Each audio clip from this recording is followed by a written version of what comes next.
तो दोस्तों ये वीडियो बनाते हुए कुछ खास खुशी नहीं है हमको, लेकिन इन केस ऐसी कोई सिचुएशन हो जब किसी की डेथ हो जाए तो उनके डीमेट अकाउंट में जो शेयर्स पड़े हैं उनका क्या होगा, इसके बारे में ये वीडियो है।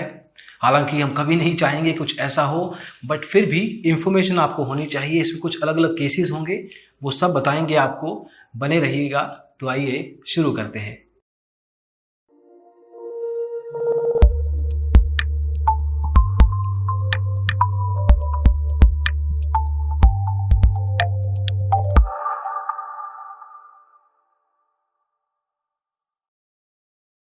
तो दोस्तों किसी की डेथ पे जो डीमैट अकाउंट था उनका, उसमें जो शेयर्स थे उनका क्या होना है डिपेंड करता है वो डीमैट अकाउंट किस तरह का था। डीमैट अकाउंट या तो सिंगल अकाउंट होल्डर का हो सकता है या जॉइंट अकाउंट होल्डर का। सिंगल अकाउंट होल्डर में भी नॉमिनेशन दिया हुआ है या नहीं, मान लीजिए दिया हुआ है, नॉमिनेशन एग्जिस्ट करता है, तो सिंपली ट्रांसमिशन प्रोसेस में उनको एक ट्रांसमिशन फॉर्म भरना है जो उनके स्टॉक ब्रोकर से उनको मिल जाएगा। इस ट्रांसमिशन फॉर्म के साथ उनको एक डेथ सर्टिफिकेट लगाना है जो लोकल गेजेटेड ऑफिसर या नोटरी के द्वारा अटेस्ट किया गया है। ये डॉक्यूमेंट्स आपको स्टॉक ब्रोकर को देने हैं, वो वेरीफाई करेगा, प्रोसेस करेगा और जो नया होल्डर है उसका एक नया डीमैट अकाउंट खुलेगा, उसमें ये सारे शेयर ट्रांसफ़र हो जाएंगे। सिंपल प्रोसेस है। ये तब है जब नॉमिनेशन एग्जिस्ट करता है। मान लीजिए नॉमिनेशन एग्जिस्ट नहीं करता, नॉमिनेशन की डिटेल नहीं थी, तो उस केस में थोड़ी फॉर्मेलिटी ज़्यादा है। उस केस में बेसिक लेवल पे जो भी लीगल हेयर्स थे, मतलब जो फैमिली मेंबर्स थे उस अकाउंट होल्डर के, उनको किसी एक को नॉमिनेट करना पड़ेगा। उस नॉमिनेशन में उनको भी नया अकाउंट खोलना पड़ेगा। ये जो पहले डॉक्यूमेंट आपको बताए जिसमें कि डेथ सर्टिफिकेट है, ट्रांसमिशन फॉर्म है, उसके साथ एक और डॉक्यूमेंट लगेगा जो कि एक एनओसी होगा, नो ऑब्जेक्शन सर्टिफिकेट। ये सर्टिफिकेट दिया जाएगा बाकी के फैमिली मेंबर्स के द्वारा कि उनको कोई दिक्कत नहीं है कि इनके अकाउंट में पुराने अकाउंट के शेयर्स जा रहे हैं।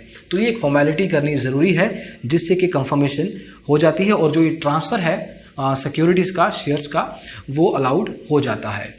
Then if you have a joint demat account, उसका भी प्रोसीजर थोड़ा डिफरेंट है। जॉइंट डीमैट अकाउंट में ऑलरेडी एक नया अकाउंट होल्डर था ही उनके साथ, उस पर्टिकुलर अकाउंट होल्डर के नए डीमैट अकाउंट में शेयर ट्रांसफ़र हो जाएंगे। यहाँ पे भी नया डीमैट अकाउंट खोलना पड़ेगा, सिंगल डीमैट, और उसमें जॉइंट अकाउंट में जो भी डीमैट के शेयर्स पड़े थे वो सारे इसमें ट्रांसफ़र कर दिए जाएंगे। यहाँ पे भी सिमिलर लेवल की सर्टिफिकेशंस लगेंगी।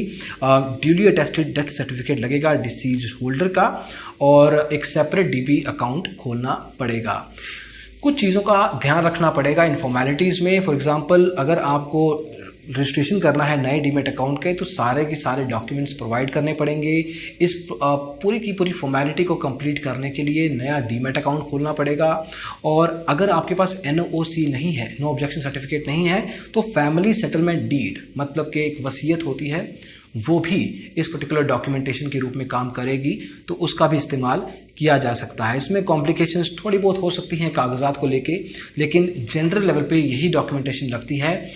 आपका खुद के आईडी कार्ड्स भी लगेंगे जिनके अकाउंट में ये ट्रांसफ़र होना है, तो उन चीज़ों का भी ध्यान आपको रखना है। अगेन ये ऐसा कोई टॉपिक नहीं है जिसको बनाने में हमें कुछ खुशी है, लेकिन ये एक ऐसा टॉपिक है जो ज़रूरी है कई मामलों में, और आपको पता होना चाहिए कि इस केस में क्या करना है। तो दोस्तों इस वीडियो में बस इतना ही। आगे मिलेंगे आने वाले जल्दी ही नए वीडियोज़ में। Thank you so much, bye bye.